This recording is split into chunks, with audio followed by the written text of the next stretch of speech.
આજના દિવસની પ્રેરણાદાયી કથા છે પૂજાબેન વઘાસિયાની, જેમણે જીવનના અનેક સંઘર્ષોનો સામનો કરીને આજે ઘણા સ્પેશિયલ બાળકો માટે એક પ્રેરણારૂપ બન્યા છે।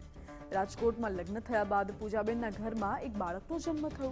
તે ખુશ હતા, પરંતુ થોડા સમય પછી તેમને ખબર પડી કે તેમના બાળક સ્પેશિયલ છે। આ ખબરે તેમને નાસીપાસ બનાવી દીધું અને આપઘાતના વિચારો આવવા લાગ્યા। પરંતુ એવું કહેવાય છે ને કે જ્યારે આપણે સાચા દિલથી ભગવાનને યાદ કરીએ ત્યારે ભગવાનનો સંદેશ અચૂક મળે છે। પૂજાબેન સાથે કંઈક આવું જ બન્યું। આપઘાતના નિર્ણયને બદલવા માટે તેમણે ભગવાનને પ્રાર્થના કરી અને પોતાના બાળક માટે નવા માર્ગ પર આગળ વધવાનું નક્કી કર્યું। આજે તેઓ માત્ર પોતાના જ બાળક માટે નહીં, પરંતુ 200થી વધુ આવા સ્પેશિયલ બાળકોની માતાઓ માટે પણ પ્રેરણા બન્યા છે। પૂજાબેન આજે સ્પેશિયલ બાળકો માટે પીએચડી કરવાની તૈયારી કરે છે। તેમણે એક ટ્રસ્ટ શરૂ કર્યું, જેમાં 200 જેટલા બાળકોના શિક્ષણ અને સંભાળ માટે કામ કરવામાં આવી રહ્યું છે। આજે પૂજાબેનને રાષ્ટ્રપતિ દ્વારા પણ સન્માનિત કરવામાં આવ્યા છે। તે ઘણા મહિલાઓને ટ્રેનિંગ આપીને અન્ય માતાઓને પણ શક્તિ આપે છે, ઇન્સ્પિરેશન પૂરી પાડે છે। એક સમય હતો કે જ્યારે પૂજાબેન નાસીપાસ થઈ ગયા હતા, પરંતુ આજે એ જ મહિલા સ્પેશિયલ બાળકો માટે ઇન્સ્પિરેશન બન્યા છે।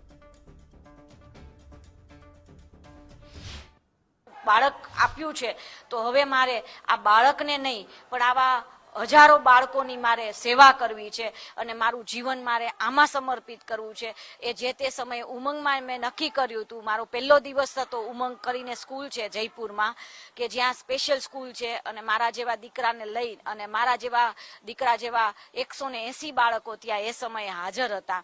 મેં ત્યારે નક્કી કર્યું કે હું બીજું બાળક પણ નહીં કરું, અને હવે મારી આ જિંદગી જે છે એ મારી આ બાળક પાછળ અને આવા બીજા બાળકો પાછળ હું બેસ્ટ શું કરું એના માટે છે। અને ત્યાર પછી મારી એ જર્ની ચાલુ થઈ અને મને ખબર પડી કે આ બાળકોને ભણાવવા માટે તમારે વિશેષમાં તાલીમ લેવી પડે છે। તો મેં પછી સ્પેશિયલમાં બીએડ કર્યું, સ્પેશિયલમાં એમએડ કર્યું, અને આજે પીએચડી સુધીનો મારો અભ્યાસ હજી હમણાં મારું લગભગ બસ થીસીસ સબમિટ કરાવવું એટલી વાર છે। મારું પીએચડી પણ હમણાં પૂરું થઈ જશે।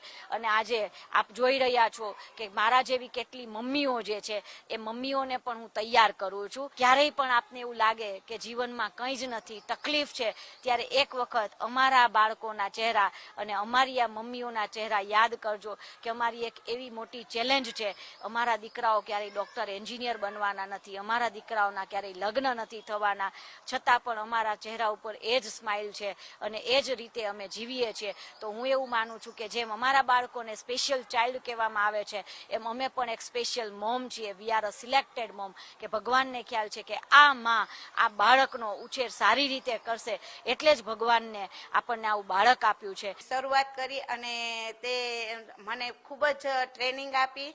પહેલાં તો મને આ બાળક વિશે કેવી રીતે ટ્રેન કરવા એ મને ખબર જ નહોતી, પણ જ્યારે પૂજાબેન સાથે મારે કોન્ટેક્ટ થયો અને મારું બાળક પણ ડાઉન સિન્ડ્રોમ છે, એટલે તેને કેવી રીતે બાળકને હેન્ડલ કરવું, કેવી રીતે એકેડેમિકમાં લઈ આવજો, કેવી રીતે એ બધું એ પૂજાબેને મને ટ્રેનિંગ આપી। પછી ત્યારથી હું આ સંસ્થામાં જોડાણી અને બાળકોને હેન્ડલ કરતા શીખી અને ટ્રેનિંગ આપતા શીખી।